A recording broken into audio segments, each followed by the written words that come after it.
კოლუმბიამ ახლახან ისტორია შექმნა.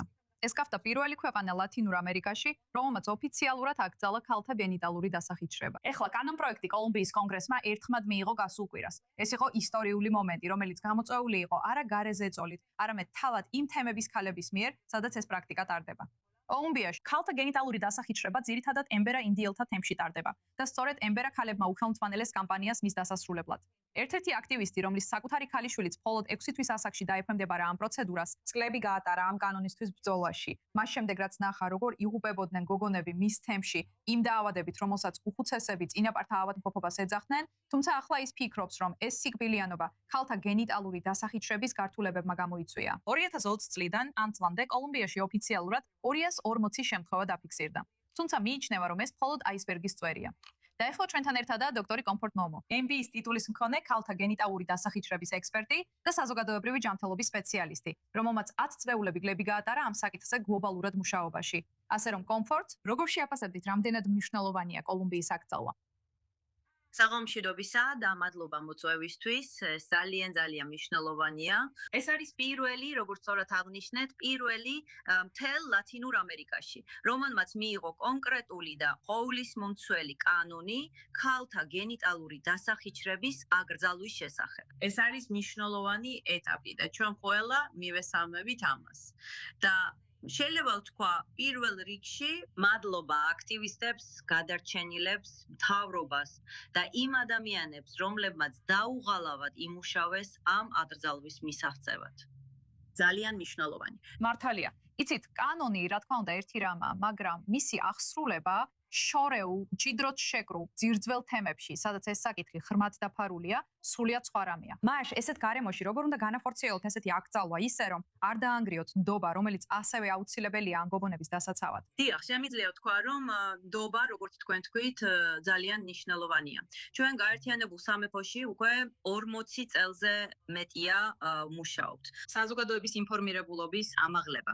ფიქრობ, ინფორმირებულობის ამაღლება ძალიან მნიშვნელოვანი და აუცილებელია. პირველი ნაბიჯი არის მუშაობა საზოგადოებასთან. ნდობა ძალიან მნიშვნელოვანია, ძალიან აუცილებელია. მუშაობა საზოგადოებასთან და იმის საშუალება, რომ საზოგადოებამ აიღოს ლიდერობა. გადარჩენილების ლიდერობა ძალიან მნიშვნელოვანია და აუცილებელია. ამასთან ერთად საჭიროა პროფესიონალებში ინფორმირებულობის ამაღლება, სკოლებში ინფორმირებულობის ამაღლება, დაცვის გუნდებსა და ლიდერებს შორისაც. იცით, აქტივისტი, რომელმაც ეს კამპანია წამოიწყო, თავად ემბერა თემის წარმომადგენელია. და ეს არის მნიშვნელოვანია, რადგან ამ სფეროს პრაქტიკულად ყველა ექსპერტი ამბობს, რომ ცვლილება უნდა დაიწყოს თემების შიგნიდან, თომასეა ვიდრე გარედან თავსმოხვევის ნაცვლად. ასე რომ შეიძლება ითქვას, კოლუმბიის გამოცდილება სხვა ქვეყნებისთვისაც გასამეორებელი მოდელია, სადაც ქალთა გენიტალური დასახიჩრება გავრცელებულია. ძალიან მნიშვნელოვანია. დიახ, ასეა, ხომ ასეა. ის, რაც მომწონს კოლუმბიის კანონში, არის ის, რომ ის არ სჯის.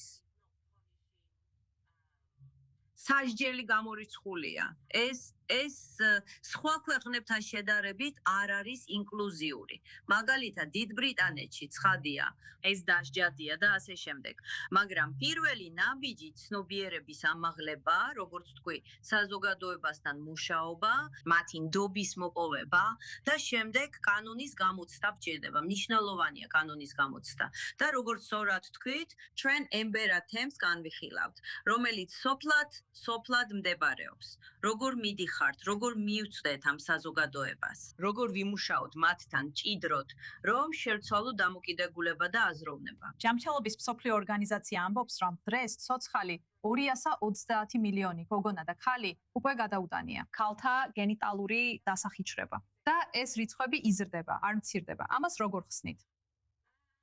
როგორც უკვე ვთქვი, ამ სფეროში 40 წელზე მეტია მუშაობ. არსებობს შესანიშნავი მოდელები, რომლებზეც მუშაობთ, მაგრამ სხვა რამ, რაზეც ყურადღება უნდა გავამახვილოთ, არის თემამდე მისვლა და სოფლის რაიონებამდე მიღწევა, რაც ძალიან მნიშვნელოვანია. და კიდევ ერთი საკითხი, რაზეც ბევრი გადარჩენილი და საზოგადოების წევრი ჩივის, არის დაფინანსება. არსებობს ბევრი მოდელი და ბევრი აქტივობა, რომლის განხორციელებაც ადამიანებს სურთ სოფლებში, მთაში, სოფლურ რეგიონებში, მაგრამ დაფინანსების ნაკლებობა, მთავრობის მხარდაჭერის ნაკლებობა.